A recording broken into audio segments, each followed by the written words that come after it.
کہ ایک مرتبہ حضرت خالد سیف اللہ رحمانی صاحب انہوں نے تذکرہ کیا کہ رات میں 1 یا 2 بجے کے وقت میں کسی صاحب نے ان کو فون کیا، تو حضرت سمجھے اتنی رات کو فون آ رہا ہے، یقیناً بہت اہم کال ہوگا، حضرت ریسیو کر لیے۔ اب جب فون اٹھائے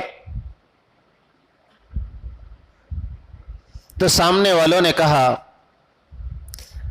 کہ مولانا اصل میں ہم 2 بچے گدیوں پہ بیٹھے ہوئے باتیں کر رہے تھے، تو آپس میں ڈسکس ہوئی تو قصہ یہ نکلا کہ نکاح میں 2 گواہ کی ضرورت رہتی، تو آدم علیہ السلام کا نکاح ہوا تو گواہ کون تھے؟ حضرت نے فرمایا رات کے 2 بجے 1 بجے کا وقت ہے، حضرت سمجھے کوئی خاص سوال ہے، اتنی رات کو فون کر رہا ہے، اور سوال کیا ہے؟ آدم علیہ السلام کے نکاح میں گواہ کون تھے؟ بھائی معلوم ہو گیا تو کیا فائدہ، اور نہیں معلوم ہوئے تو کیا نقصان ہے؟